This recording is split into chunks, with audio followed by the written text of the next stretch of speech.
एक छोटे से हेलीकॉप्टर के बारे में सोचो, एक छोटे ड्रोन से भी छोटा, जो लाखों मील की दूरी तय करके स्पेस की ठंडी अंधेरी खाली जगह से गुजर रहा था। उसकी मंजिल थी मार्स, लाल धूल भरा ग्रह। इस छोटी सी मशीन का नाम इंजेन्युइटी था, जो क्लेवरनेस और ओरिजिनलिटी का प्रतीक था। नासा का बोल्ड आइडिया यह देखना था कि क्या मार्स की पतली हवा में पावर्ड फ्लाइट पॉसिबल है, एक ऐसा काम जो पहले कभी नहीं किया गया था। इंजेन्युइटी ने अपनी जर्नी परसिवियरेंस रोवर से अटैच होकर शुरू की। दोनों मार्स 2020 मिशन का पार्ट थे। गोल था सिर्फ 30 दिनों में कुछ छोटे टेस्ट फ्लाइट्स करना। चैलेंज बहुत बड़ा था। मार्स का एटमॉस्फेयर अर्थ से 100 गुना ज्यादा पतला है, जिससे फ्लाइट बहुत मुश्किल हो जाती है। दुनिया ने इंजेन्युइटी को अपने टेस्ट के लिए तैयार होते देखा, यह जानते हुए कि सक्सेस स्पेस एक्सप्लोरेशन का फ्यूचर बदल सकती है। अगर यह काम करता तो फ्यूचर मिशंस में फ्लाइंग स्काउट्स का इस्तेमाल उन जगहों तक पहुंचने के लिए हो सकता था जहां रोवर नहीं पहुंच सकते। इंजेन्युइटी की कहानी इंसान की क्यूरियोसिटी, डिटर्मिनेशन और इम्पॉसिबल को ट्राई करने के करेज की कहानी है। अप्रैल 2021, दुनिया ने सांस रोक ली जब इंजेन्युइटी मार्स पर अकेला खड़ा था, हिस्ट्री बनाने के लिए तैयार। उसके कार्बन फाइबर ब्लेड्स 2500 रेवोल्यूशंस पर मिनट से ज्यादा की स्पीड से घूम रहे थे, पतली हवा को काटते हुए।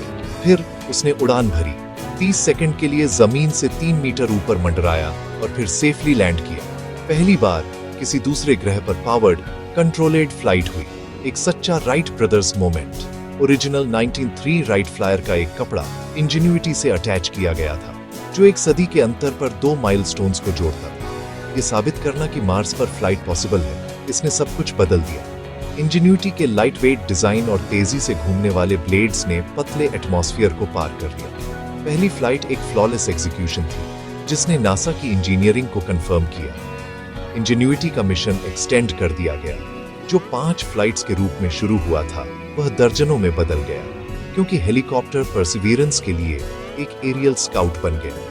इंजेन्युइटी ने एक्सपेक्टेशंस से बढ़कर काम किया, यह दिखाते हुए कि स्काई तो बस शुरुआत है। दूसरे वर्ल्ड्स पर फ्लाइट का युग शुरू हो चुका था। इंजेन्युइटी का डिजाइन एक कमाल था, सिर्फ 1.8 किलोग्राम का एक टिश्यू बॉक्स के साइज की बॉडी के साथ। उसके 2 बड़े तेजी से घूमने वाले कार्बन फाइबर ब्लेड्स मार्स की पतली हवा में उड़ने के लिए की थे। सोलर पैनल्स ने उसकी 6 बैटरीज को पावर दी, जो फ्लाइट और जमा देने वाली मार्स की रातों में सर्वाइवल के लिए एनर्जी प्रोवाइड करते थे। इंजेन्युइटी पूरी तरह से ऑटोनॉमस था। अर्थ कमांड परसिवियरेंस के जरिए भेजे जाते थे, लेकिन हेलीकॉप्टर खुद उड़ता था, ऑनबोर्ड सेंसर्स का इस्तेमाल करके स्प्लिट सेकंड एडजस्टमेंट्स करता था। 2 कैमरास, एक नेविगेशन के लिए, एक कलर इमेज के लिए, ने ऊपर से मार्स के लैंडस्केप को कैप्चर किया। हर फीचर, उसके लाइट वेट बिल्ड से लेकर उसकी सेल्फ सफिशिएंसी तक, मार्स के हार्श एनवायरनमेंट के लिए टेलर्ड था। इंजेन्युइटी ने साबित किया कि सही टेक्नोलॉजी के साथ सबसे पतली हवा को भी जीता जा सकता है।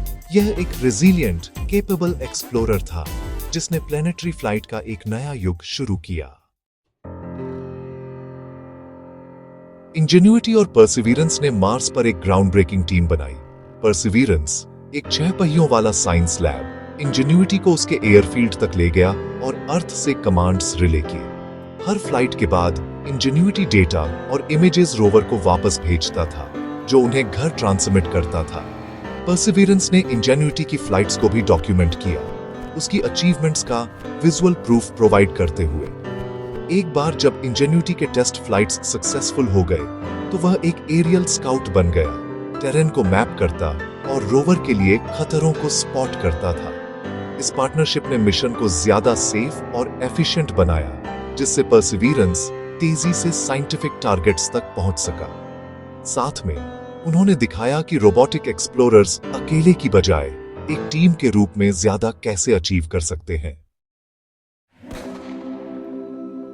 जेज़ेरो क्रेटर में परसिवियरेंस के मिशन के लिए इंजेन्युइटी का एरियल स्काउट के रूप में रोल बहुत जरूरी हो गया था। रोवर के कैमरास की रेंज लिमिटेड थी, लेकिन इंजेन्यूटी की फ्लाइट्स ने एक बर्ड्स आई व्यू प्रोवाइड किया, सेफ पाथ्स और साइंटिफिक हॉटस्पॉट्स को दिखाते हुए। ऊपर से हाई रिजोल्यूशन इमेजेस ने मिशन प्लानर्स को रूट्स मैप करने, खतरों से बचने और एक्सप्लोरेशन को तेज करने की परमिशन दी। इंजेन्यूटी ने एंशिएंट रिवर डेल्टा को स्काउट किया, टीम को सैंपलिंग के लिए बेस्ट रॉक आउटक्रॉप्स चुनने में हेल्प की। इसने उन एरियाज को भी एक्सप्लोर किया जहां रोवर नहीं पहुंच सकता था, जैसे स्टीप स्लोप्स और रॉकी क्लस्टर्स। एरियल फोटोज ने नए जियोलॉजिकल फीचर्स को रिवील किया, जिससे मिशन की साइंटिफिक रीच पर ही। इंजेन्यूटी ने सिर्फ परसिवियरेंस को गाइड नहीं किया, इसने यह बदल दिया कि हम दूसरे वर्ल्ड्स को कैसे एक्सप्लोर करते हैं। हेलीकॉप्टर ने प्लैनेटरी मिशंस में फ्लाइट को ऐड करने की इमेंस वैल्यू को साबित किया। लगभग 3 सालों तक इंजेन्यूटी ने एक्सपेक्टेशंस को धता बताया 71 फ्लाइट्स, 17 किलोमीटर से ज्यादा ट्रैवल किया और अनगिनत चैलेंजेस को पार किया। लेकिन 18 जनवरी 2024 को अपनी 72वीं फ्लाइट के दौरान कुछ गड़बड़ हो गई। प्लान एक सिंपल वर्टिकल हॉप था ताकि सिस्टम्स को चेक किया जा सके। इंजेन्यूटी ने उड़ान भरी, मंडराया और नीचे उतरना शुरू किया। फिर अचानक परसिवियरेंस के साथ कम्युनिकेशन टूट गया।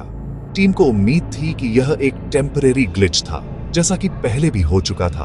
बिना किसी सिग्नल के दिन बीत गए, चिंता बढ़ती गई। खामोशी का कारण एक रहस्य था। क्या यह पावर फेलियर था, ठंड से डैमेज या कुछ और? जानने का एकमात्र तरीका परसिवियरेंस को इन्वेस्टिगेट करने के लिए भेजना था। दुनिया ने जवाब का इंतजार किया, क्योंकि रोवर अपने खामोश साथी को डिस्कवरी ने के लिए निकला। परसिवियरेंस आखिरकार इंजेन्यूटी के लास्ट लैंडिंग साइट पर पहुंचा और मार्स की सतह पर हेलीकॉप्टर को सीधा खड़ा देखा। पहले तो यह इंटैक्ट लग रहा था, लेकिन करीब से देखने पर पता चला कि एक रोटर ब्लेड का सिरा टूट गया था। मिशन का अंत साफ था। लैंडिंग के दौरान एक फिजिकल इंजरी, कोई टेक्निकल फेलियर नहीं। इंजीनियर्स ने कंक्लूड किया कि इंजेन्यूटी का नेविगेशन सिस्टम फीचरलेस टेरेन से कंफ्यूज हो गया होगा, जिससे एक ब्लेड जमीन से टकरा गया। एक छोटी सी टूट फूट ने भी आगे की फ्लाइट को इम्पॉसिबल बना दिया। इंजेन्यूटी परमानेंटली ग्राउंडेड हो गया, लेकिन हारा नहीं। उसने 72 फ्लाइट्स पूरी की थी, अपने ओरिजिनल गोल से कहीं ज्यादा। फाइनल इमेजेस में इंजेन्यूटी को गर्व से खड़ा दिखाया गया, जो उसके मजबूत डिजाइन और हिस्टोरिक अचीवमेंट का एक सबूत था। उसका रेस्टिंग प्लेस वैलिनोर हिल्स अब फ्यूचर एक्सप्लोरर्स के लिए एक लैंडमार्क है।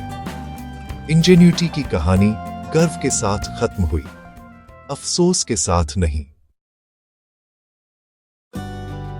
इंजेन्यूटी की लीगेसी बहुत गहरी है। इसने साबित किया कि मार्स पर पावर्ड फ्लाइट पॉसिबल है। इससे एक्सप्लोरेशन के लिए एक नया आयाम खुल गया। हेलीकॉप्टर की सक्सेस ने यह बदल दिया कि हम प्लैनेटरी मिशंस को कैसे अप्रोच करते हैं, हमारे टूलकिट में एरियल स्काउटिंग को ऐड करते हुए। इंजेन्यूटी ने इंजीनियर्स को पतली, धूल भरी एटमॉस्फेयर में उड़ने, हार्श कंडीशंस में सोलर पावर और ऑटोनॉमस सिस्टम्स की वैल्यू के बारे में सिखाया। परसिवियरेंस के साथ उसकी पार्टनरशिप ने फ्यूचर मल्टी रोबोट मिशंस के लिए एक मॉडल सेट किया। ग्राउंड और एरियल रोबोट्स को कंबाइन करके हम ज्यादा तेजी से और ज्यादा स्मार्टली एक्सप्लोर कर सकते हैं। इंजेन्यूटी की कहानी ड्रीमर्स और इंजीनियर्स दोनों को इंस्पायर करती है, यह दिखाते हुए कि बोल्ड आइडियाज और परसिवियरेंस से क्या पॉसिबल है। स्पेस के चैलेंजेस बहुत बड़े हैं, लेकिन इनसरमाउंटेबल नहीं है। इंजेन्यूटी ने मार्स पर अपनी मार्क छोड़ी और हमारी इमेजिनेशन पर भी। इंजेन्यूटी की सक्सेस ने प्लैनेटरी फ्लाइट का एक नया युग शुरू किया है। NASA Mars sample return mission के लिए उसके लेसन्स पर बिल्ड कर रहा है। सैंपल्स को रिट्रीव करने के लिए व्हील्स और रोबोटिक आर्म्स वाले बड़े हेलीकॉप्टर्स डेवलप कर रहा है। ये नेक्स्ट जनरेशन फ्लायर्स मार्स की चट्टानों को अर्थ पर वापस लाने में हेल्प करेंगे। विजन मार्स से आगे तक फैला हुआ है। नासा का ड्रैगन फ्लाई मिशन सैटर्न के चंद्रमा टाइटन पर एक न्यूक्लियर पावर्ड ड्रोन भेजेगा। उसके मोटे एटमॉस्फेयर और एलियन लैंडस्केप को एक्सप्लोर करेगा। फ्यूचर एरियल एक्सप्लोरर्स पानी की तलाश कर सकते हैं, लाइफ की खोज कर सकते हैं और एस्ट्रोनॉट्स के लिए लैंडिंग साइट्स तैयार कर सकते हैं। पूरे सोलर सिस्टम में कैनियन, केव्स और क्लाउड्स को एक्सप्लोर करने वाले फ्लाइंग रोबोट्स के फ्लीट्स की कल्पना करें। 2021 में इंजेन्युइटी की पहली हॉप ने एक ऐसा फ्यूचर अनलॉक किया जहां फ्लाइट डिस्कवरी की है। छोटा हेलीकॉप्टर पहला था, लेकिन यह आखिरी नहीं होगा। एक्सप्लोरेशन का एक नया युग शुरू हो गया है। स्काई अब लिमिट नहीं है, यह तो बस शुरुआत है।